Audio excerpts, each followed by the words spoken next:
색깔 있는 인터뷰 시작하겠습니다. 한미 국방당국은 북한이 어제 오전 발사한 탄도미사일은 중거리급인 무스탄급 개량형인 것으로 잠정 결론을 내렸습니다. 지난해 6월보다 100km를 더 날아가서 미사일 성능이 더 발달한 것은 아니냐 이런 분석도 나오고 있는 상황인데요. 문제는 탄핵 이후에 조기 대선 국면에서 역대 대선과 마찬가지로 안보 이슈가 전국을 이끌어갈 가능성이 가장 높다. 최대 쟁점이 될 가능성이 높다. 이런 분석도 나오고 있습니다. 오늘은 이 문제를 좀 짚어보도록 하겠습니다. 더불어민주당의 통일외교 전문가이신 홍익표 의원님 모시고 자세한 말씀 좀 들어보죠. 의원님 어서 오세요. 네, 안녕하세요. 홍익표입니다. 오래간만입니다. 반갑습니다.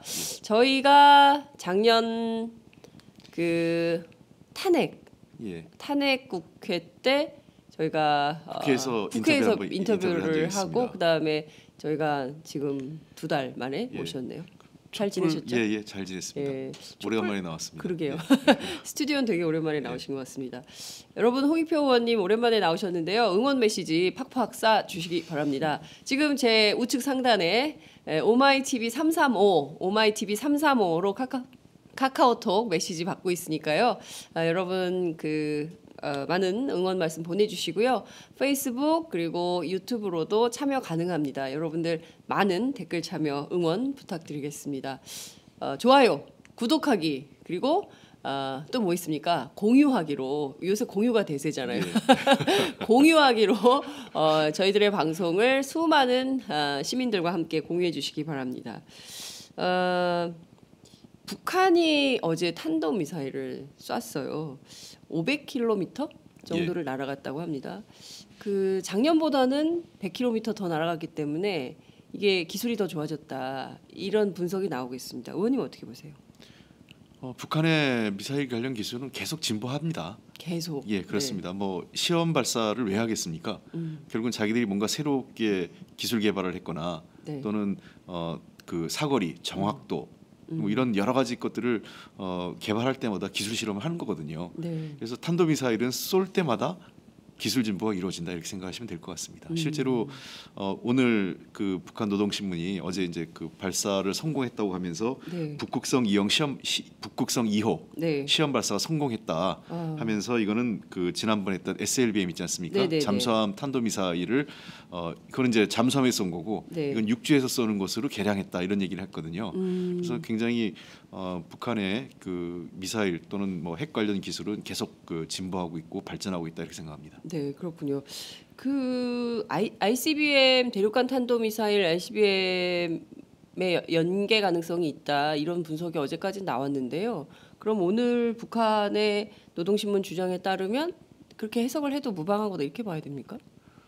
ICBM은 아니죠. ICBM은 이제 대륙간 탄도미사일이기 때문에 장거리형으로 봐야 되고요. 이거는 전략무기 체계로 보면 될 것 같습니다. SLBM의 개량형이라고 있기 때문에 그 중거리 정도, 그 뭐 한 500km 정도이기 때문에 다만 이제 의미가 있는 것은 이 기술적 진보하고 그다음에 이 핵탄두를 장착할 수 있는 그러한 형태로 기술 진보가 계속 이루어지고 있는 거 아닙니까? 즉 ICBM 같은 경우는 대륙간 탄도미사일이기 때문에 굉장히 장거리 최소한 한 그 1,500km 이상을 날아가는 그런 장거리형 미사일이라면 이제 중거리, 단거리까지 전부 다 기술형 진보가 기술적으로 진보가 이루어지고 있는 거죠. 이게 지금 계속 기술 진보가 이루어지고 있고 남북 관계는 계속 꼬이고 동북아 정세는 위험에 빠지고 이런 건데요. 이번에 봤더니 고각으로 쏜 것을 굉장히 중요한 포인트라고 전문가들이 분석을 하더라고요. 왜 그런 건가요? 고각으로 쏘는 게 이제 두 가지 의미를 봐야 되는데요. 하나는 이제 북한이 고각으로 쏠 때는 우리가 보면 되게 그 북한 자체가 둘러싸여 있기 때문에 좀 더 멀리 사거리를 옆으로 멀리 쏘면 다른 영해를 침범하지 않습니까? 그렇죠. 그러니까 그 사거리를 늘리기 위해서는 고각으로 쏘는 방법으로 실험을 하고 있는 게 아닌가 하는 생각이 하나 들고 있고요. 그다음에 두 번째는 최근에 전략 무기, 그러니까 장거리가 아니더라도 그 항공모함 또는 소위 상대가 적이 자기 그 해상으로 침입해오는 적의 어떤 항공모함이나 선박에 대해서 이 고각 미사일을 쏘고 있습니다. 이 고각 미사일을 사실은 방어하기 굉장히 어렵습니다. 그러니까 지금 현재 그 미사일로 그 방어 미사일로 날아오는 미사일 맞추는 건데요. 네. 이것은 횡으로 날아오는 것보다 고각에서 위로 올라갔다 떨어지는 걸 막기가 굉장히 어렵습니다. 그래서 중국의 동팡 미사일 신형이 네. 바로 고각 미사일 형태로 항공모함을 무력화시키는 미사일이기 때문에 네. 북한의 미사일 체계에서도 이런 형태의 기술 진보가 계속 이루어지고 있는 게 아닌가 생각됩니다. 이 미사일 그 능력이 계속 좋아지면 결국에는 한반도에는 안보 위협이 커진다고 볼 수밖에 없는 건가요? 그렇죠. 네. 저는 뭐 어떠한 형태든 간에 네. 대규모 군사훈련이나 군비 증강 또 어떤 이 전략 무기의 배치, 네. 뭐 개발 이런 것 자체가 예. 지역의 불안정성을 높일 수밖에 없습니다. 그건 어느 나라든 간에요. 예. 그렇군요. 그러니까 북한의 저러한 기술 개발 또는 추가적인 그 전략 무기의 배치 네. 이런 게 한반도는 물론이고 동북아 지역 전체에 불안정성을 초래하는 건 분명합니다. 왜냐하면 북한이 그렇게 되면 당연히 우리나라에서도 안보에 대한 요구가 높아질 거고 네. 무기 배치에 대해서 그다음에 네. 일본, 미국 등 전반적으로 이 전략 무기를 배치하거나 또는 관련된 기술 개발을 통해서 상대방의 기술을 무력화시키려고 하는 요구가 높아지기 때문에 네. 그것은 필연적으로 군비 증강으로 갈 수밖에 없습니다. 또 이제 군비 경쟁을 가속화해야 되는 시대가 오고 있는 건가 싶은 생각이 좀 드는데요. 어제가 2월 12일이었습니다. 그러니까 네. 북한이 미사일을 쏘는 날은 또 아무 날 쏘는 게 아니잖아요. 왜 네. 2월 12일이냐?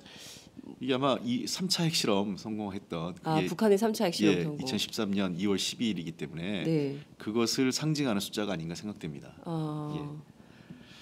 이제 뭐 북극성 2호 2형이라고 했기 때문에 이제 네. 이 북극성 2형은 이제 무슨 의미인지 좀 봐야 되겠죠. 근데 그렇습니다. 보통 이제 예. 아마 뭐 북한의 네. 그 최고 지도자를 별에 많이 상징하고 있기 때문에 별. 예. 그래서 아마 이게 한별 뭐 이런. 그렇죠. 그래서 아마 그런 의미도 좀 있는 것 같고. 그래서 2월 12일은 날짜의 의미는 좀 가지고 있는 것 같습니다. 그렇군요. 이제 의원님 북극성 2호 날짜. 근데 그러더라고요. 김정일의 생일이 2월 16일이기 때문에 생일에 맞춰서 쐈다. 뭐 이런 언론의 분석. 김정일 위원장. 예, 김정일 위원장. 예. 뭐 김정일 위원장 생일 앞두고 뭐 의미도 있을 것 같고 여러 가지 의미가 이제 함축돼 있다고 생각됩니다. 첫 번째는 2월 10일이 자기들이 그 3차 핵실험 성공 관련된 그 날짜이기 때문에 그게 하나 있을 수 있고요. 네. 그다음에 두 번째는 2월 16일이 어쨌든 자기의 그 돌아가신 아버지인 김정일 위원장의 생일을 앞두고 북한으로서는 그 최대 명절 중에 하나로 그걸 치르기 있기 때문에 그러니까요. 앞두고라는 의미도 있을 거고 네. 또 하나는 어쨌든 지금 트럼프 정부가 출범을 했습니다. 네. 트럼프 정부가 출범을 했고 미국과 일본이 지금 정상회담을 앞두고 있기 때문에 네. 아까 얘기했던 ICBM 대륙간 네. 탄도미사일 같은 경우는 미국의 즉각적인 반발을 초래할 수 있기 때문에 이것은 굉장히 뭐랄까 이 제한적인 네. 간복이라 할까요? 일종의 세게 때리면 이거는 뭐 진짜 치고받지 않은 의미일 수 있으니까 네. 가볍게 잽을 날렸다. 이 권투로 치면요. 트럼프한테 잽을 날린 거다. 그렇죠. 그러니까 예. 미국 정부에게 일종의 의중떠보기 해본 것 같아요. 그러면 미국이 어떤 반응을 보일지. 근데 의외로 미국 정부의 반응이 그렇게 강하게 나타나질 않았어요. 예. 왜 그런 거예요? 우선은 뭐 아까 얘기했지만 대륙간 탄도미사일이 아니기 때문에 미국의 직접적인 위협이 되진 않습니다. ICBM이 아니니까. 그렇습니다. 예. 그러니까 미국은 항상 재밌다고 표현하면 좀 그런데 심각한 상황을 놓고 미국의 반응을 보면 북한의 핵실험보다 대륙간 탄도미사일 장거리 로켓 발사에 대해서 굉장히 민감하게 반응합니다. 즉 북한이 핵을 개발하는 것도 물론 뭐 미국이 원치 않는 거지만 네. 핵을 운반할 수 있는 즉 미국의 본토나 미국의 시설들을 타격할 수 있는 운반 시설을 개발할 때마다 미국이 훨씬 더 격렬하게 반응을 보이는 거죠. 그래서 이번 북극성 2형 같은 경우는 네. 500km 정도 사거리라면 네. 이건 뭐 미국하고 그렇게 연관이 있지는 않다 이렇게 미국은 볼 수 있겠죠. 그리고 이 정도 사거리는 우리 문제 아니다. 이렇게 보는 거예요? 뭐 미국을 직접적으로 위협하지 않는다고 생각하겠죠. 그렇지만 북한 핵에 대해서는 언제나 뭐 미사일 실험에 대해서는 언제나 가장 과민하게 보이는 데가 이제 일본하고 미국이었는데 이번에 보면 우리가 좀 빠졌다 이 문제가 우리는 완전 존재감이 없다 이제 이 문제가 있는데 그건 좀 천천히 여쭤보도록 하고요. 평안북도 방현 이 지역에서 실험을 한 걸로 알려지고 있습니다. 네. 여기 뭐 지역적 특수성 이런 게 있습니까? 여기서 실험을 하면 뭐 어떤 의미가 있다고 봐야 될까요? 뭐 지역적으로 특별히 그런 건 아닌 것 같아요. 뭐 저 북한이 가지고 있는 여러 가지 군사 시설들, 네. 예를 들면 무수단 지역도 있고 함경북도에서, 네. 그다음에 이쪽 평안북도에서도 그렇고 아마 이거는 자체적으로 이 어떤 지형적으로 은폐가 가능하거나 또는 은폐. 군사 은폐가 가능하거나 또는 그 군사과 기술들이 밀집돼 있는 지역들이기 때문에 네. 북한으로서는 뭐 특별하게 이 지역을 어떤 상징적 의미를 갖고 있지는 않다고 생각합니다. 그래요. 네. 예. 대개 보면은 지역도 굉장히 중요하게 보더라고요. 그러니까 북한에 대해서 북한의 미사일 발사와 관련해서는 정말 세밀하게 뜯어서 한국의 전문가들이 들여다보는 것 같다는 생각이 좀 드는데 그만큼 우리에게 위협적 요소가 되기 때문에 그렇겠지요. 말씀 주신 대로 이번 북한의 미사일 발사는 미일 정상이 만나고 있는데 이게 터진 거예요. 예. 그래서 그 느닷없이 원래 예정에 있지도 않았는데 트럼프하고 아베가 기자회견을 자청해가지고 기자회견을 했습니다. 네. 결국에는 미일을 양국에 주는 메시지도 있었던 거 아니냐. 그렇습니다. 예. 그러니까 이런 의미가 있는 것 같아요. 그러니까 시간이 결코 네. 미국이나 일본의 편이 아니다 이런 의미인 것 같습니다. 북한의 지금 핵 미사일 관련 기술 아까 제가 처음에 말씀드린 것처럼 계속 진보하고 있지 않습니까? 네. 그러니까 그럼 어떻게 할 거냐? 그러니까 어떤 의미에서는 현재로서는 ICBM이나 핵 실험을 했을 경우에는 트럼프에게 대화의 끈을 창구를 닫을 네. 가능성이 높은데 네. 아직 그렇게 가지는 않았거든요. 그러니까 한 축으로서는 대화의 메시지, 또 다른 측면에서는 힘에는 힘으로 대항하겠다는 그러니까 이제 전통적인 북한의 저 외교적 입장이죠. 그래서 만약에 트럼프가 그 과거 오바마 정부나 부시 정부처럼 정권 초기에 네. 힘으로 밀어붙인다면 우리도 힘으로 대응하겠다라는 메시지가 강한 것 같고요. 최근에 선제 타격론까지 나오지 않습니까? 네. 선제 타격론이라는 것은 결국은 그 인근의 한반도 수역이나 우리 한국 이 영내에 들어와서 북한을 타격하는 거 아니겠어요? 네. 근데 500km짜리 전략 그 미사일이라면은 그거에 대한 일종의 상응하는 보복 조치를 할 수 있는 정도의 충분한 역량이 되겠죠. 그리고 일본까지 사정거리에 두고 있는 거고요. 네. 그러니까 결국에는 이게 그 한반도만의 문제가 아니라 동북아 전체 정세와 관련이 있는 문제다 이렇게 볼 수밖에 없는 건데요. 그 갑자기 이제 유엔 안보리 결의 위반이다 이렇게 주장을 하긴 했는데 네. 그 주체가 일본에 대해서 일본을 100% 신뢰, 일본의 입장을 100% 신뢰한다 이렇게 그 트럼프가 아베에게 힘을 실어줬어요. 네.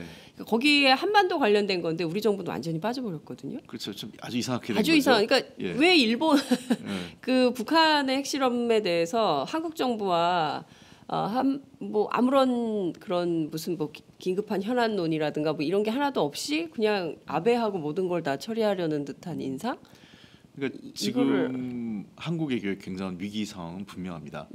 박근혜 정부 들어와서 사실은 굉장히 널뛰기 외교를 했어요. 널뛰기 외교. 예. 예. 정권 초기에는 심지어 심할 정도로 중국 편향적인 외교를 하다가 아주 그 정점이 그 천안문 그 광장에 네. 그 같이 그 성로 군사 외교? 예 그렇죠. 군사 사열대를 이렇게 지켜봤던 네. 그 모습으로 정점을 이뤘다면 예. 또 그 이후로는 또 아주 또 극단적으로 사드 배치까지 이루어지면서 네.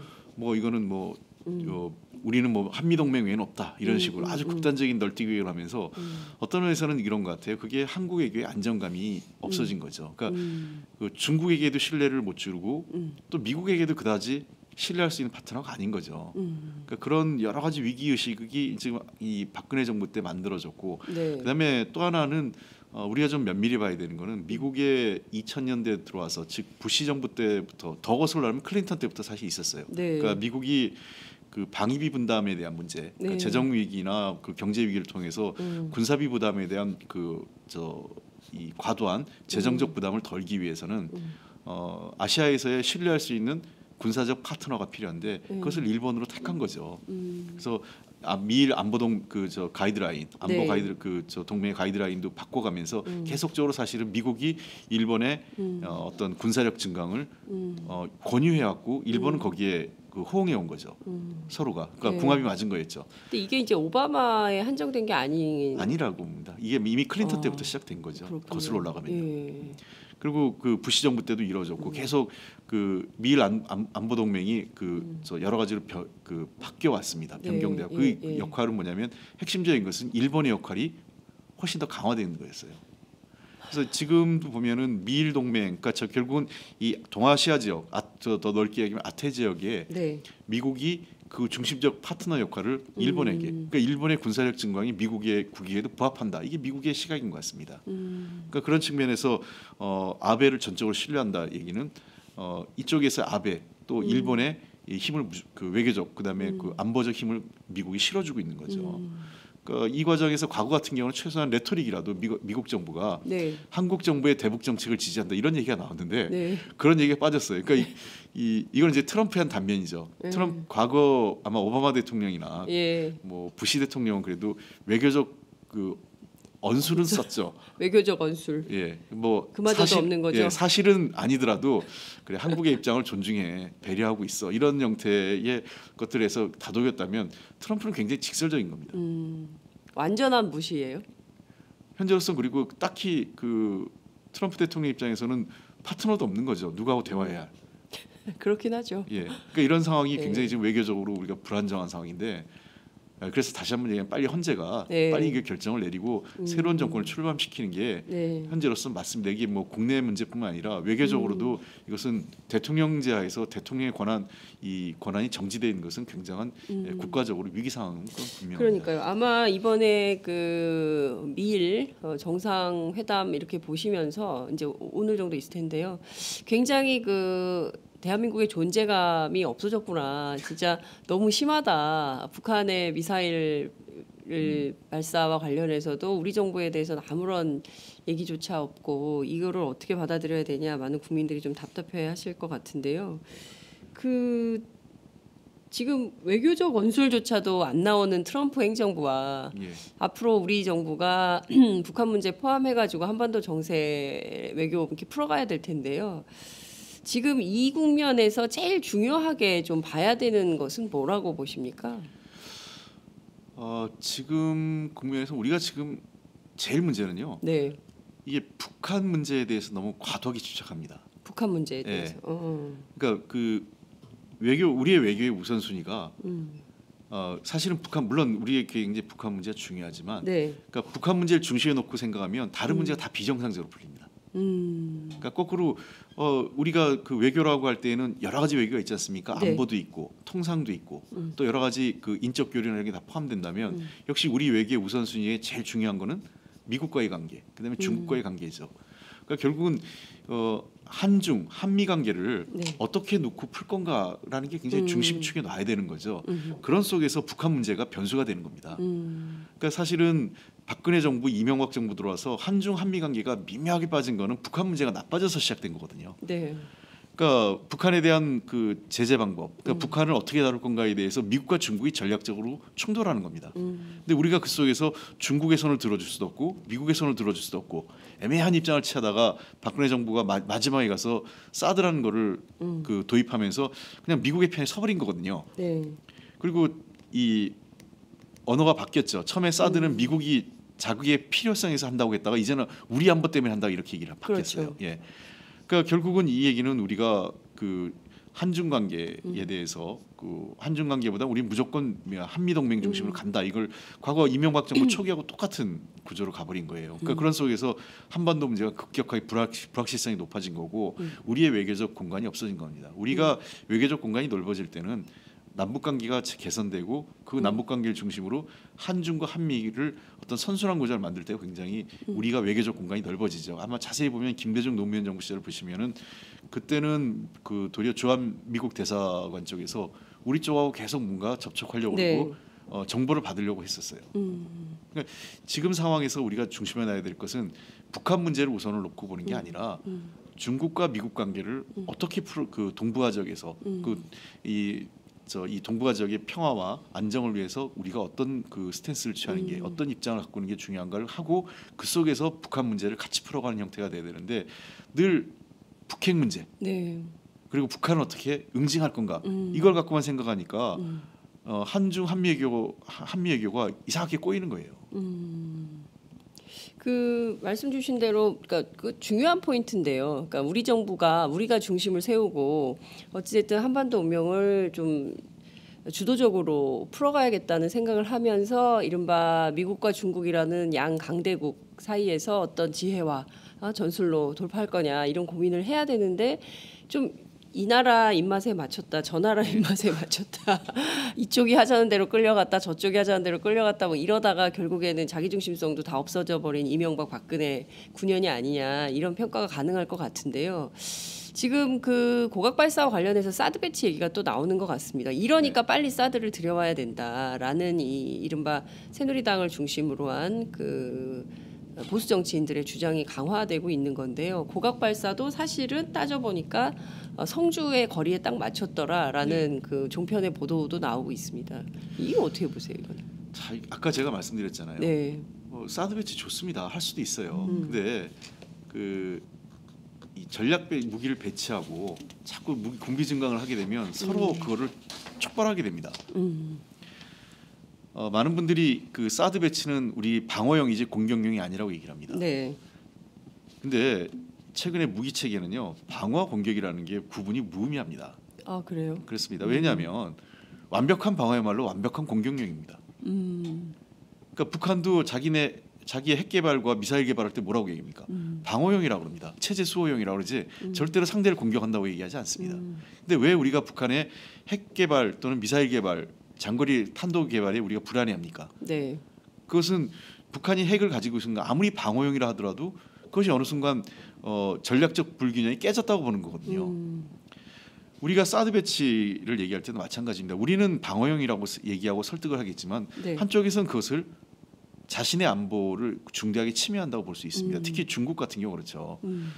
한번 그 역사적으로 한번 보세요. 1945년 그 2차 세계대전 종전 이후에 유엔이 성립되고 유엔 안보리 네. 그 안전보장 이사회가 구성되는데 안전보장 이사회 5개 국가들은 단 한 번도 그 자기들의 전략적 그 이해가 침해되는 것을 좌시하지 않았습니다. 그러니까 미국이 쿠바 미사일 사태에 취한 태도를 보세요. 그리고 그 최근에 그 푸틴 러시아 대통령이 우크라이나에서 취한 행동을 보십시오. 맞습니다. 자기가 그 아주 인접한 자국과 인접한 지역에서 일어난 변화에 대해서는 모든 수단을 동원해서 움직입니다. 민감하게 반응을 하죠. 그러니까 저는 좀 그 답답한 게 최근에 우리나라 일부 언론이나 전문가들이 이걸 그 중국의 태도를 경제적인 문제로만 국한해서 보고 있어요. 뭐 중국이 너무 쏙 좁게 경제 보복하고 있다. 저는 경제 보복으로 끝나지 않을 거라고 우려하는 거죠. 사드 배치에 대해서요. 왜냐하면 미국 제가 중국을 몇 번 작년에 한 2번인가 갔었습니다. 네. 아주 중국의 관계자들과 접촉했는데 네. 중국은 이것을 전략적 이해관계를 침해한 걸로 보고 있는 거예요. 자국에 대해서. 전략적 이해관계를 침해했다. 그러면 푸틴이 우크라이나에 대해서 하듯이. 그러니까 뭐 그렇게 한다고까지 단정적으로 얘기할 수는 없지만 예. 최소한 중국이 갖는 이해는 그렇게 얘기를 하는 겁니다. 실제로 중국의 몇몇 관계자들은 쿠바 미사일 사태까지 언급을 했었으니까요. 그러니까 본인들은 이 문제가 미국과 한국이 자신들의 전략적 이해를 침해했다고 보는 거예요. 우리는 방어용이라고 얘기하지만 예를 들면 자국의 방어용이 상대의 안보를 위협할 때에는 그것은 방어용으로 끝나는 게 아니죠. 북한이 우리가 왜 북한의 핵 미사일을 비핵화해야 한다고 생각하겠어요? 북한은 자기가 방어용이라고 얘기합니다. 근데 방어용 완벽한 방어용은 그만한 공격적인 무기가 없습니다. 그러니까 실제로 아까도 제가 말씀드렸지만 동방 신형 미사일이 중국과 미국의 지금 가장 치매는 그 중요한 그 격돌하는 문제는 뭐냐면 태평양을 둘러싼 전략적 이해관계입니다. 태평양. 예. 그 시진핑 체제가 들어서고 나서 미국이 발끈했던 내용이 뭐냐면 시진핑 체제에서 나왔던 말이 뭐냐면 태평양은 미국이 혼자 쓰기엔 넓다. 이 얘기를 했어요. 그러니까 중국이 같이 쓰자는 얘기거든요. 그러니까 미국은 아니라고 그랬죠. 그러니까 이 태평양을 둘러싸고 미국과 중국이 충돌하는 겁니다. 미국은 태평양을 자신의 앞바다로 생각하는 거고 그렇죠. 중국은 무슨 말이냐? 이건 같이 써야 되는 공간이다 이렇게 생각을 하는 겁니다. 그러니까 그래서 전략적으로 밀고 내려오는 것과 막으려고 하는 미국이기 때문에 항상 보면 그 중국은 미국의 핵 항공모함을 포함한 전략적 자산이 자기의 수용 내로 들어오는 것을 저지하려고 합니다. 그러니까 중국은 미국의 전략적 자산을 밀어내려고 하는 거고 미국은 자꾸 들어오려고 하는 거죠. 그래서 서해 앞바다나 한반도 수역에서 핵 잠수함이 들어올 때마다 또 핵 항모가 들어올 때마다 중국이 굉장히 민감하게 반응합니다. 그래서 중국이 개발한 게 동방 신형 미사일이죠. 그래서 그 미사일 한 방으로 이 핵 항공모함을 무력화시키는 미사일이라는 거예요. 아직 뭐 우리가 성능이 어떤 정도인지 모르겠지만 말은 그렇다는 거죠. 말은 그런 거죠. 그리고 실제로 그 미국 내 그 전략적 그 저 전략 전문가들도 상당히 심각하게 중국의 무기 개발 체계를 보는데 네. 이게 동방 신형 미사일이 고각 발사를 하는 거예요. 아. 고각 발사를 해서 항공모함에 그러니까 고각을 해가지고 내려올 때 이게 이 여러 개의 탄도로 분산해서 떨어집니다. 아. 그래가지고 항공모함에 깊숙이 박혀 들어가가지고 그 안에서 터진다는 거거든요. 바다 안에서. 아니요. 항공모함을 항공모함 파고 들어가서 파고 들어. 아예 이렇게 파고 들어가지고 그 안에서 터진다는 거예요. 이렇게 여러 개 분산돼서. 아. 그래서 이 근데 중국은 그게 실제로 구현된 적은 없는 거잖아요. 그죠? 하여간 중국은 그게 가능하다고 지금 실험 성공했다고 그래요. 실험에서 성공했다고 예. 주장. 그러니까 초기에 미국도 믿지 않았다가 네. 지금은 미국도 상당 부분 이게 가능하다고 보고 있는 거예요. 그 동방 신형 미사일에 예. 대해서. 예. 그래서 한 방에 그 핵잠 이 항공모함이 무력화된다는 거거든요. 네. 자 그러면 뭐냐면 사드 배치했을 때 성주에 있는 네. 예를 들면 미국이 본토 방어를 한다면 네. ICBM이 지나가는 거기 때문에 이 그 사드 미사일 배치할 필요가 없어요. 감시만 해도 되는 거니까. 네. 근데 사드 미사일 해서 그 방어한다는 얘기는 네. 중국에서 동방 미사일 신형 동방 미사일을 썼을 때 그게 그 대기권에서 내려오면서 여러 개의 미사일로 분산되기 전에 맞춰야 되거든요. 그게 가능합니까? 그러니까 그게 이제 사드의 기술적 이제 그게 가능하냐 뭐냐 그거는 예. 우리가 또 따져봐야 될 문제죠. 예. 전에 우리 김종대 의원님 같은 경우는 예. 그 불가능하다. 불가능하다. 아직 기술적 수준이 거기 못 갔다 얘기하시고 예. 저도 그 아직까지 미국의 그 군사 리포트를 보면 그 신뢰할 수 없는 무기 체계라고 얘기를 하고 있어요. 네. 그 사드에 대해서. 그럼 어쨌든 사드는 그 고각과 그 고고도 40km 상공에서 네. 그 탄도 미사일을 맞추는 거란 말입니다. 그러니까 지금 중국으로서는 사실은 그 사드 배치가 자신을 타겟으로 했다라는 얘기가 그 측면이죠. 그러니까 그 미국의 항공모함이 접근해 오는 것에 대해서 네. 자기들은 반접근 전략으로 그 개발하는데 그걸 무력화시키는 것. 네. 그럼 또 중국은 어떻게 하겠어요? 그 사드를 무력화시키는 무기를 또 개발하겠죠. 근데 지금 사실 그 사드 배치 현실화가 되고 있지 않습니까? 그 성주 그다음에 김천 그 주민들은 이거 공사 시작하면 온몸으로 맞겠다. 이제 이런 주민들의 항거도 있는 것이고요. 그리고 이제 롯데 같은 경우에는 중국에서 하도 그 뭐 세무조사니 이제 사업적으로 힘들게 하니까 일부 사업 철수도 하고 네. 그리고 이사회를 열지 않고 있고 뭐 이런 상황인 것이고요. 예. 그리고 우리 정부는 지금 뭘 하는지 잘 모르겠고요. 미국과의 일본은 저기 예. 그 지금 애매한 게요. 예. 저희가 지금 이게 좀 어떻게 정리가 예. 좀 돼야 될 것 같거든요. 자 지금 보면 네. 그 하나는 이제 이 사드 배치와 관련돼서 우리가 기본적으로 봐야 될 게 이 네. 사드 배치를 누구 돈으로 배치할 건가가 불분명합니다. 지금 우리가 알기에는 미국에서 들여온다는 거 미국에서 아니에요? 들여온다고 우리는 하는데, 땅만 제공을 하고. 예. 예. 근데 아직까지 미국의 지금 국가 예산이 확정되진 않았지만 네. 3월 안 이제 확정이 되겠죠 조만간에. 네. 근데 우리가 지금까지 파악한 거로 봐서는 한반도 추가 배치에 따른 예산이 없어요. 지금 미국 예산에. 예. 아. 군사 예산이 아직까지. 자 그러면은 더군다나 트럼프 대통령은 공짜로 하지 않겠다고 아주 확실한 사람이거든요. 그렇죠. 그러면은 한국의 전략적 무기를 오바마 정부에서 결정됐지만 네. 그래도 이거는 더군다나 우리가 뭐라 그랬습니까? 우리 안보를 위해서 우리가 필요하다고 그랬죠. 네, 맞아요. 박근혜 정부가 예. 네, 이것은 스스로 북한의 예. 핵미사일을 방어하는 방어하기 용의에서 위해서 반드시 우리의- 필요하다. 예. 한국의 생존을 위해서 필요하다고 그랬어요. 그랬어요. 그러면 오바마 대통령 뭐겠어요? 그럼 니네 돈으로 해야지. 트럼프가 저 트럼프 대통령 당연한 거 아니겠어요? 예. 니네의 필요에 의한 거니까 네 돈으로 사가. 그러니까 미국 지금 군사 예산에 포함이 안 된 거군요. 사드를 우리 돈으로 사와야 되는 거군요. 예. 그러니까 저는 그 문제가 지금 모호하게 돼 있습니다. 아무도 그 얘기를 안 하고 있어요. 그러니까 실제로 정확하게 그러면 다시 한번 그러면 네. 우리는 땅만 제공하고 미국이 미국 돈으로 배치하고 미국의 그 금액으로 운영하고 이것은 이 금액은 네. 우리 그 방위비 분담금 있지 않습니까? 네네. 거기서 관계 없는 거라고 명확하게 해줘야 돼요 한 번은. 네. 자 이걸 배치한다고 했을 때도. 네. 근데 그 문제가 지금 모호해요. 그러니까 두 가지 가능성이 있겠죠. 예. 한국이 부담하거나 아니면 이제 곧 있을 방위 분담금 협정에 이거를 반영하거나. 저는 둘 중 하나에 대해서 미국이 요구할 거로 생각을 합니다.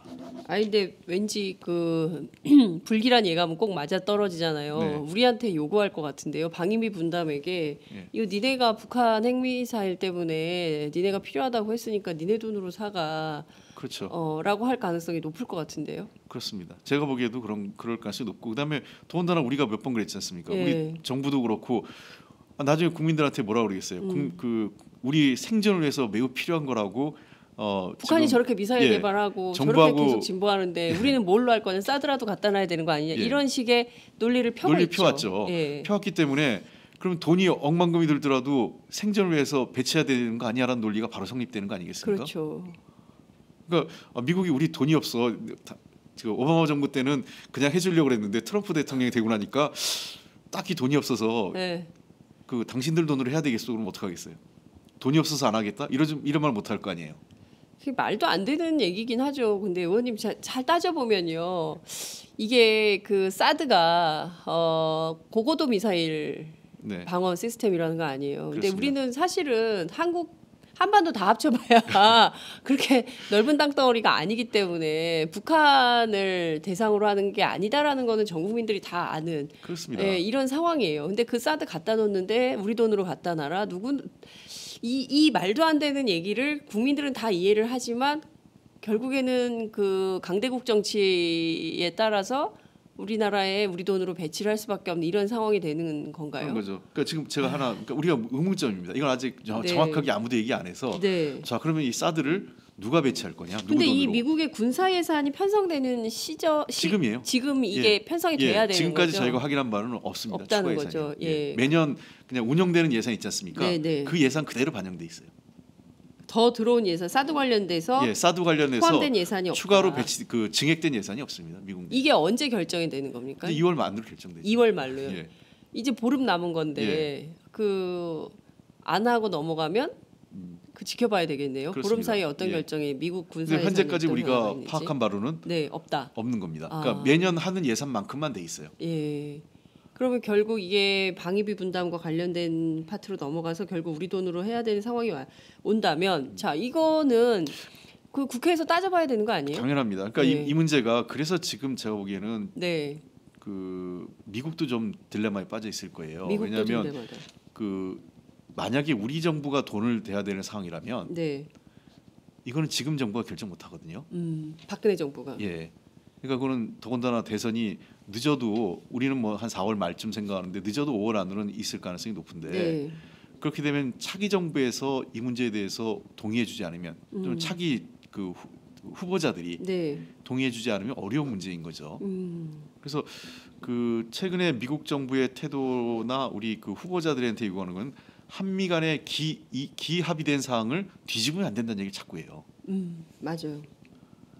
저는 이게 굉장히 그 중요한 포인트라고 생각하는데 이미 합의된 거기 때문에 합의된 건 뭐겠습니까? 추가 부담에 대해서 공개하지 않지만 만약에 이 정부가 추가 부담에 대해서 길을 터주고 문을 열어주면 나중에 그 대선 후보가 된 사람, 대통령이 된 후보가 그거를 그냥 그대로 떠안을까 되는 문제가 생기는 거죠.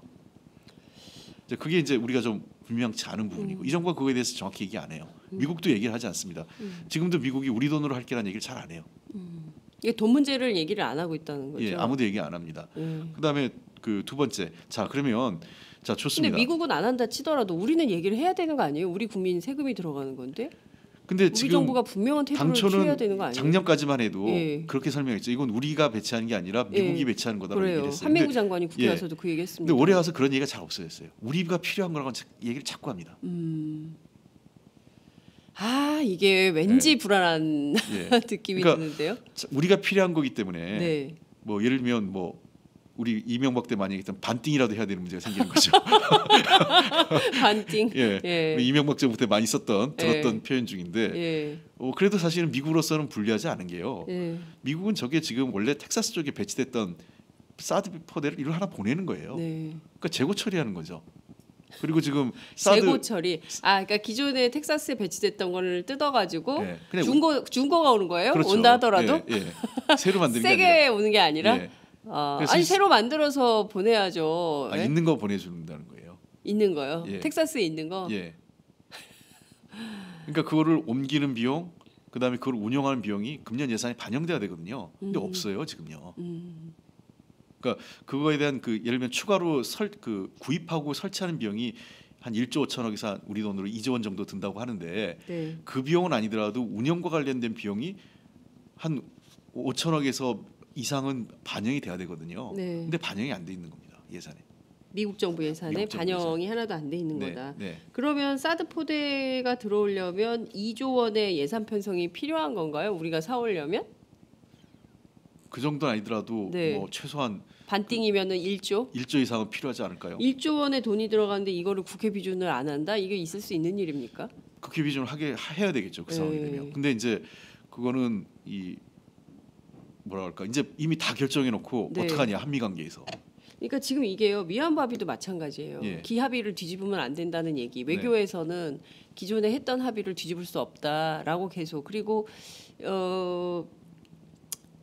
이런 식으로 가면 결국에는 차기 정부가 결정할 수 있는 게 아무것도 없는 거잖아요. 그런 박근혜 거죠. 정부에서 예. 해놓은 거 그냥 설거지만 해야 되는 이런 상황이 그래서 되는 저는 거예요. 그 문제는 분명히 해줘야 될 것 같아요. 예. 일단 사드 배치 찬반 여부를 떠나서 네. 우리 정부가 작년에 얘기했던 것처럼 첫째, 예. 이거는 사드 배치는 미국이 전적으로 부담하는 거다. 우리는 땅만 제공하는 거고. 네. 두 번째, 이 사드 배치와 관련된 비용은 방위비 분담금, 한미 방위비 분담금과는 무관한 거라고 얘기를 해야 됩니다. 이게 이제 하나 문제고, 자, 네. 이제 자 좋습니다. 두 번째 우리가 이 사드 배치와 관련해서 짚어야 될 문제는 네. 중국 아까 제가 우려했던 것처럼 중국의 반응을 어떻게 볼 거냐는 거예요. 네. 근데 많은 분들이 중국의 반응을 기껏 해야 뭐 경제보복, 경제보복 정도. 한류 뭐 안 돼, 네. 드라마 그리고, 못 팔고 예. 뭐 여행 안 오고 뭐 이런 예, 뭐 많은 이게 분들이 어떻게 보자면 지연 말단적인 얘기라고 볼 수 그런 있습니까? 거죠. 그리고 또 예. 많은 분들이 그렇게 하면 중국도 피해를 볼 거다. 이런 얘기를 많이 하세요. 그래서 중국이 더 못할 거다. 근데 이게 중국의 입장은 좀 다르다는 거죠. 굉장히 전략적 이해관계를 침해했다고 보는 거고요. 네. 그래서 사드 배치 전까지는 경제 사회적 그 어떤 대응 조치겠지만 만약에 사드 배치가 본격화된다면 이거는 그 정치 군사적 측면으로 바로 전환될 겁니다. 배치가 본격화되면 중국이 군사적 대응으로 나올 가능성이 매우 높다. 예, 그러니까 지금 현재로서는 중국은 아직까지는 네. 사드 배치에 대해서 반반으로 보는 것 같아요. 아직 안 될 가능성도 있다고 판단하고 있는 것 같고요. 네. 그러니까 지난번에 그 의원단이 갔었잖아요. 네. 저 누굽니까 왕위 부장을 만나고 왔었는데요. 그 뭐 이렇게 좀 그 한국의 야당 정치인들의 방향 이런 걸 굉장히 공감한다 뭐 이런 얘기도 나온 것 같아요. 네네. 네. 뭐 그거는 우리 쪽에서는 뭐 이 문제로 갖고 한중 양국 관계가 네. 훼손돼서 안 된다라는 예, 취지였고 예. 왕 부장도 외교적으로 예, 예. 뭐 그러고 싶다. 예. 그러나 뭐 단호했던 거는요. 예. 사드 배치에 대해서 중국은 반대한다는 겁니다. 분명한 입장. 그리고 이건 제가 중국의 그 싱크탱크 몇 군데하고 작년에 그 7월달 네. 배치가 결정되기 전에 한번 갔고 네. 배치가 결정되고 난 이후에 10월달에 가서 비공개 간담회를 몇 번 했어요. 네. 전 조용히 갔다 왔었는데. 아 조용히 다니. 예. 반응이 굉장히 사납습니다. 격앙돼 있습니까? 예. 그때 우리 쪽에 그 새누리당 의원이 한 분 같이 가셨다가 그런 네. 얘기를 했어요. 우리는 이 문제는 전략적으로 우리 생존과 관련된 문제이기 때문에 중국이 경제 보복을 한다 하더라도 우리가 이거를 사드 배치를 포기할 수 없다 이런 얘기를 했어요. 굉장히 도발적 발언을 한 거죠. 예. 그랬더니 중국 쪽에서 바로 뭐라 그러냐면 중국도 그렇다. 중국도 그렇다. 예, 중국도 이 문제에 대해서 네. 뭐 경제적 이익이나 이런 것 갖고 이 문제를 결코 그런 문제 때문에 허용할 생각이 없다. 라고 분명히 얘기했습니다. 그 원이 그 다음에 뭐라고 얘기하시던가요? 중국의 반응을 들은 다음에 아니 뭐 자기 발언서 끝났으니까 또 얘기할 예. 수는 없었어요. 뭐 저는 하여간 제가 얘기한 거는 그분한테 중국 사람들한테 얘기한 거는 이런 문제일수록 냉정하고 절제되게 해야 되지 않느냐. 네. 그 양국 관계가 훼손되지 않는 게 네. 지금까지 사실은 동북아 지역의 안정과 번영은 한중 관계의 우호적 협력 관계에서 기초한 거기 때문에 네. 이런 사드 배치 문제를 들고 너무 아직 현실화되지 않은 문제를 갖고 양측이 첨예하게 대립할 필요가 대립하는 거는 바람직하지 않다 이런 정도로 이제 문말을 했는데, 그러니까 그 얘기는 아까도 제가 말씀드렸지만 강대국은 네. 경제적인 이해 문제 때문에 자기의 전략적 이해관계를 포기한 적이 없다는 겁니다. 많은 분 그래서 저는 우려스러운 게 우리 언론이나 전문가들이 뭐 경제보복 정도 얘기하고 네. 경제보복도 오래가지 않을 거다. 한중 관계 뭐 이 서로 상호 전도가 높아서 중국도 피해가 보니까 안 할 거다 이런 얘기를 하는데 한번 자세히 보세요. 이 소위 안전보장 그 이사회에 있는 5개 국가들이 네. 어떤 행태를 했는지 자기들의 전략적 이해가 침해했다고 생각하는 거는 거의 군사적 대응을 합니다. 빈말하지 않았고요. 그러니까 우리나라 사람들이 중국이나 일본에 대해서 좀 우습게 보는 면이 있어요. 정말 세계에서 보자면 이제 콩알만한 작은 나라인데 그 기계가 상당해가지고 중국도 일본도 되게 우습게 보는 측면이 있는데 이 어쨌든 큰 나라 중국이라는 큰 나라가 결심하면 어떻게 되는지 이 문제 굉장히 위중하게 그렇습니다. 봐야 되는 그러니까 그런 상황인 걱정스러운 것이죠. 거는 이미 벌써 서해상에서 중국의 군사 훈련이 빈번해지고 있지 않습니까? 네. 그러니까 즉 제가 이렇게 군사적 대응이라고 해서 뭐 한반도에 무슨 뭐 폭격을 하거나 네. 중국이 무슨 물리적 공격을 가한다 이런 의미가 아니라 우리 인접한 지역에서 사실상 한반도를 겨냥한 군사 훈련이 시작될 가능성이 높아요. 중국에서 한반도를 겨냥한 군사 훈련. 그렇죠. 그러니까 그거는 이제 군사훈련이라는 건 목표가 타겟이 분명하지 않습니까? 왜 하는지. 예. 그러면은 한반도에 미군이 배치한 전략적 자산을 대상으로 한 무력화에 대한 작전 계획이 만들어질 수밖에 없는 거 아니겠어요? 그건 당연한. 제가 중국 군사 관계자라도 네. 그런 계획을 세울 것 같아요. 그렇겠죠. 예. 예.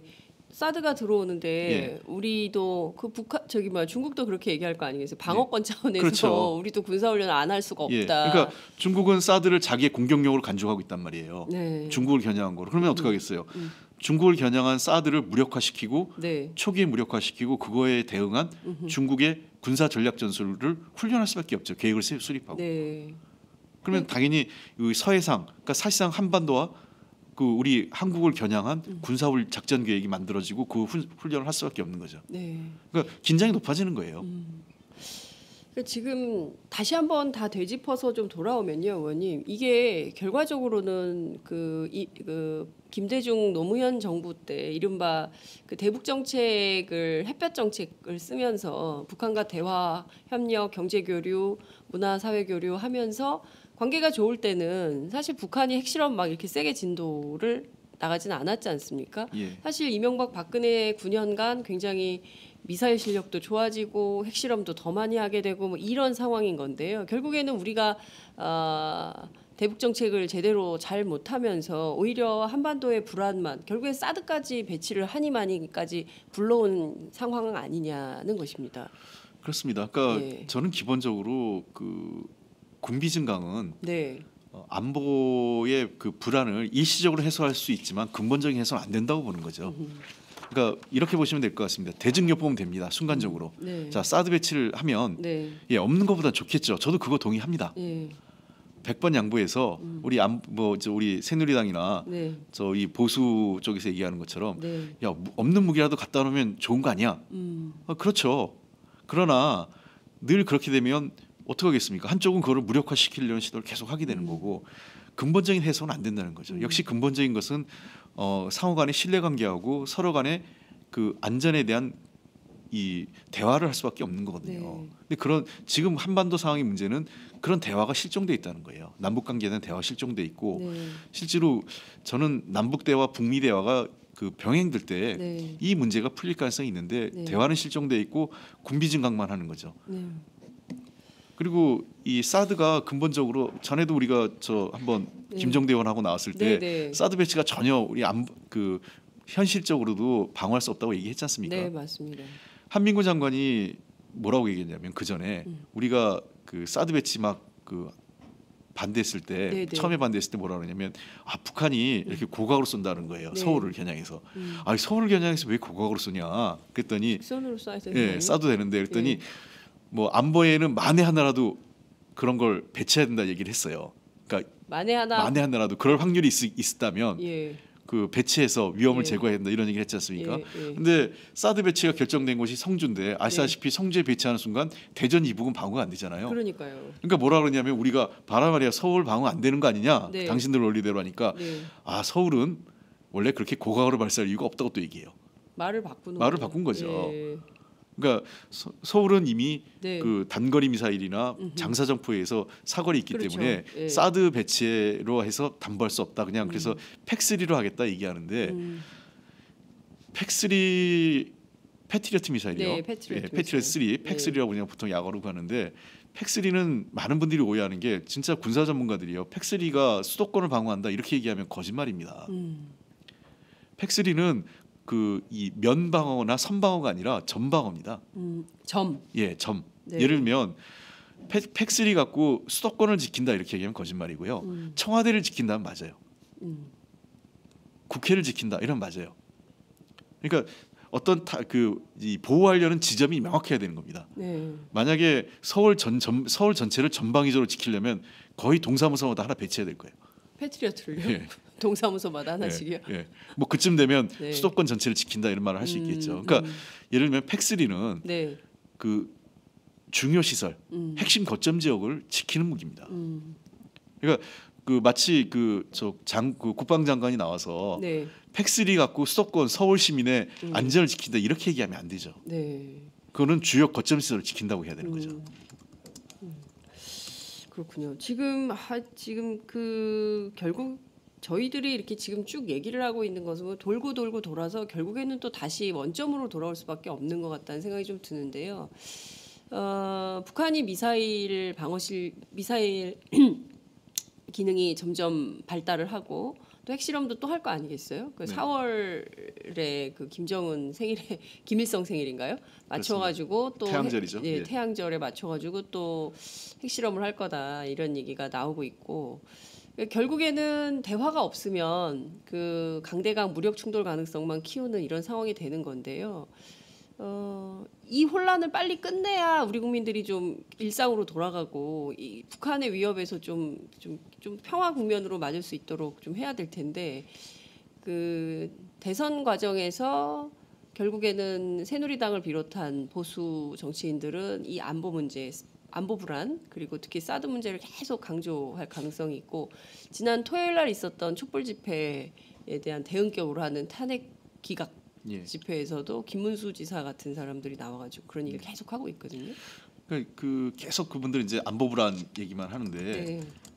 안보에 대한 이해 수준이 매우 열악합니다. 그러니까 그 심하게 표현하면 천박한데요. 천박하다. 예. 예. 그러니까 그 안보라는 거는 여러 가지 그 차원의 안보가 있습니다. 그러니까 그러니까 그 저분들이 얘기하는 건 군사 안보죠. 군사 안보. 예. 예. 그러니까 안보는 사실은 외교적 차원의 노력도 있고 사회문화적 차원에서 그 교류협력을 통한 안보도 있고 또 인간 안보 등 다양한 형태의 그 안보 요즘은 이 다차원적으로 안보 문제를 접근하는 거거든요. 네. 실제로 그 우리 같은 경우는 최근에 이명박 박근혜 정부 들어와서 안보 문제가 너무 군사 네. 국방정 수준으로 돌아간 거죠. 그래서 군사 안보라는 거에 거의 등치돼 있습니다. 네. 그러니까 마치 국방력을 증강해서 무기를 배치해서 네. 이렇게 해서 안보를 그 풀겠다고 하는 건데 네. 그것은 우리가 얘기하면 굉장히 하책이죠. 하책, 하술이다. 예. 예. 굉장히 낮은 아니 무기 배치하면 당연히 안보에 도움 되죠. 근데 그렇게 하면 우리가 앞으로 전 세계 모든 무기 다 살 겁니까? 맞아요. 예. 그러니까 뭐 이러면 됩니다. 복지 다 포기하고 그런 식으로 하면 복지도 예. 다 포기하고 교육 애들 가르치는 것도 다 포기하고 예. 무기만 구입하면 됩니다. 이스라엘처럼 예. 전부 군대 가고. 예. 근데 우리가 그렇게 할 수 없는 거 아니겠어요? 그렇죠. 그러니까 그리고 제일 중요한 거는 그렇게 국방을 통한 것보다는 외교, 대화와 서로 협력을 통해서 그 안보 문제를 풀어가는 거 아니겠어요? 그게 우리가 상책이라고 얘기하는 게 그런 부분이죠. 근데 지금 현재로서는 외교 수준이 그 정지되어 있는 겁니다. 네. 미국 같은 경우에도 이런 이 안보 문제를 주도하는 것이 외교관과 국무성이 주도하지 국방부가 주도하지 않습니다. 그 저는 답답한 게 우리나라 그 소위 그 보수 쪽의 정치 지도자라고 하는 사람들이 철학이 없어요. 네. 안보에 대해서 그 안보 얘기를 많이 하는데 네. 그저 뭐 사드 배치 찬성하는 정도. 네. 뭐 그리고 뭐 뭐라 그럴까요? 북한에 대해서 비판하는 정도지 새로운 이 동아시아의 질서를 얘기하거나 한중 관계, 한미 관계를 어떤 그 미래에 대응해서 뭔가 어떻게 바꾸겠다는 철학을 얘기하는 사람이 없어요. 최소한 제가 늘 얘기하는 건데 그래도 저는 뭐 보수 정치인 우리 대해서 호불호가 있지만 네. 낙하선이 같은 사람은 동아시아 평화 구상을 얘기한 적이 있습니다. 80년대 이미. 네. 그리고 우리가 흔히 아는 키신저 박사 같은 경우도 그 국제 사회에 대한 새로운 질서를 갖고 안보 문제를 풀어가요. 우리나라 보수 지도자라고 하는 사람 중에서 그런 어떤 새로운 질서, 동아시아의 평화협력 구상 이런 차원에서 이 문제를 종합적으로 보는 사람이 있냐는 거예요.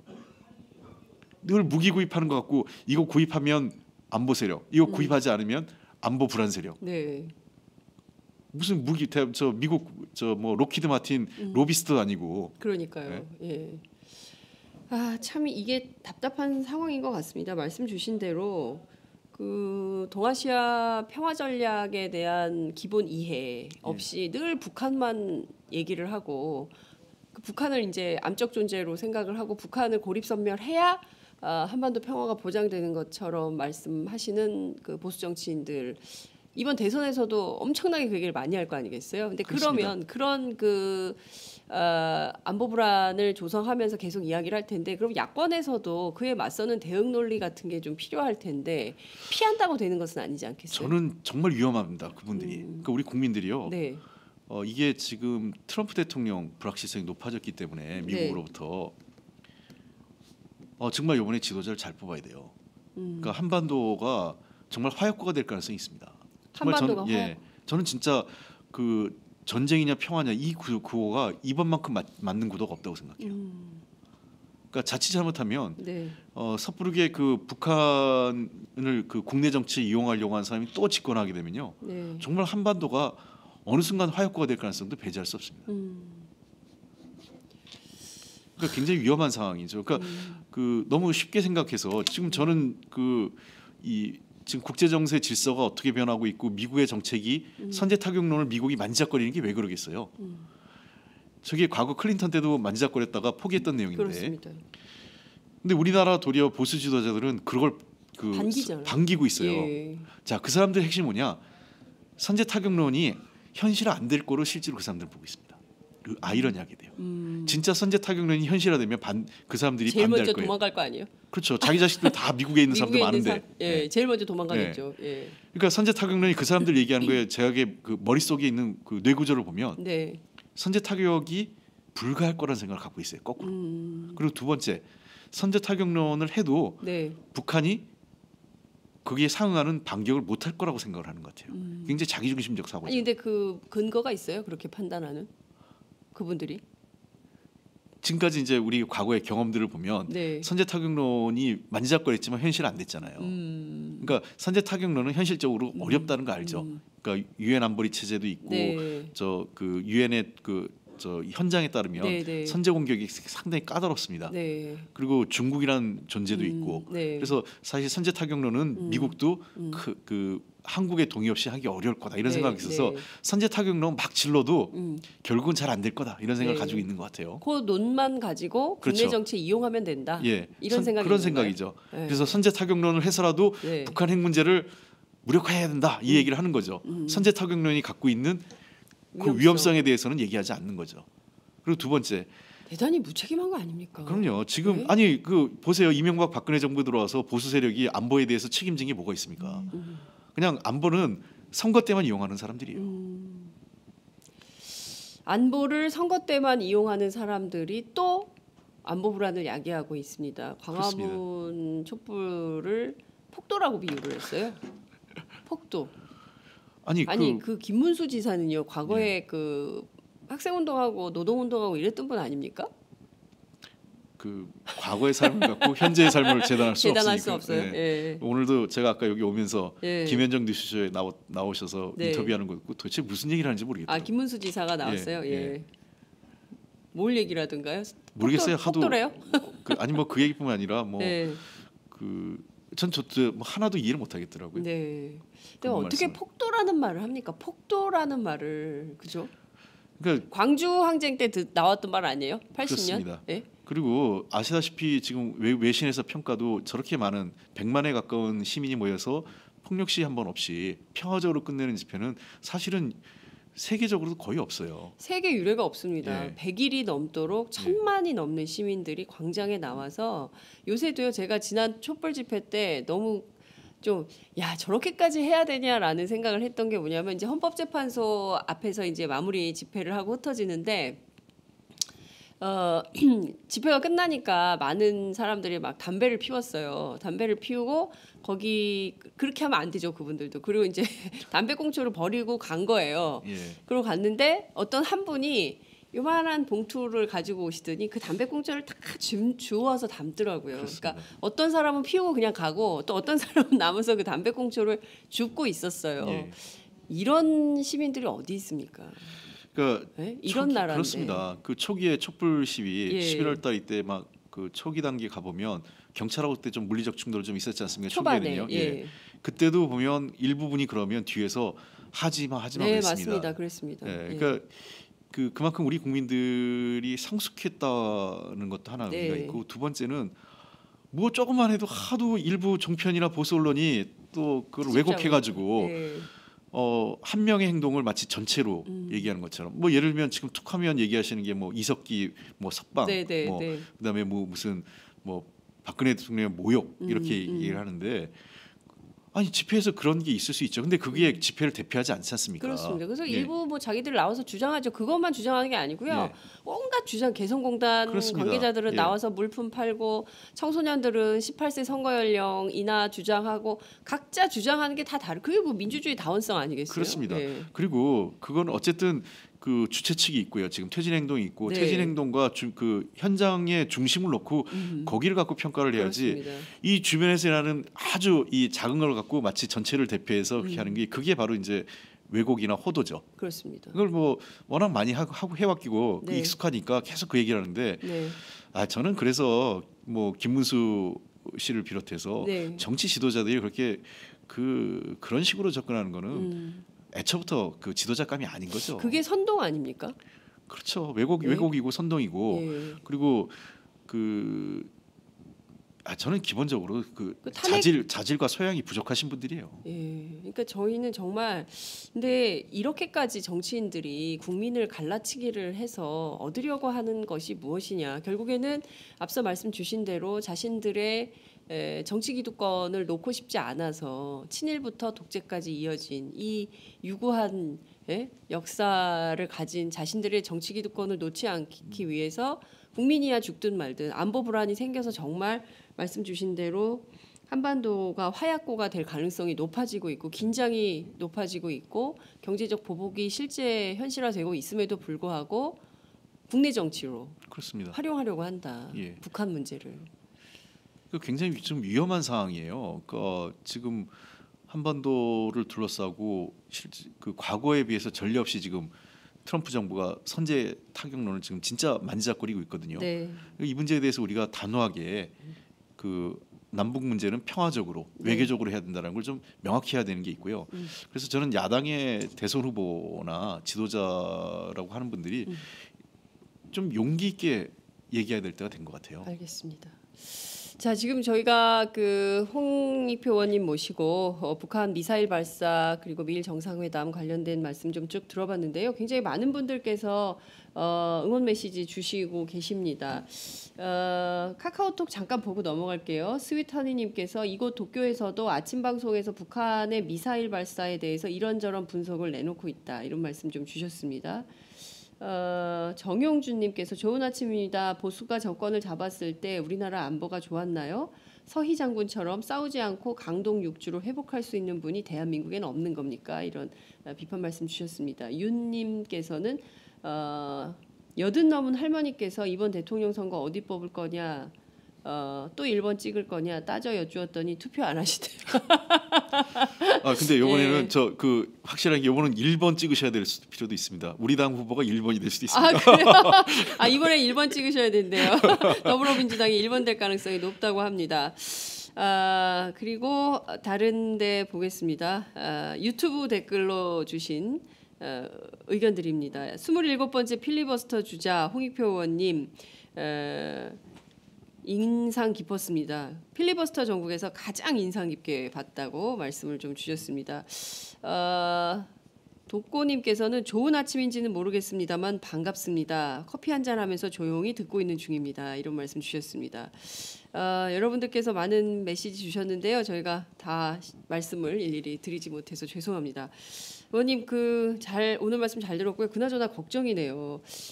북한 문제 동북아 정세 얘기할 때마다 이게 좀 기쁘고 재밌고 즐거운 게 아니라 걱정이 늘어나가지고요. 하여튼 그래도 국회에서 잘 대응을 해주셔서 화약고가 되는 일은 막아주시기 바랍니다. 잘 준비하고 있고요. 네. 저희들도 그래서 저희들 입장에서는 하여간 조금 이번 대선 국면에서도 뭐 피해가서 안 된다고 생각을 하고 있고 네. 두 번째는 잘 돼서 혹시라도 우리가 다음 정부가 수립되면 네. 빠르게 이 문제를 저희가 좀 일단 대화 국면으로는 만들어야 된다고 생각합니다. 알겠습니다. 오늘 말씀 정말 잘 들었습니다, 의원님. 고맙습니다. 네, 감사합니다.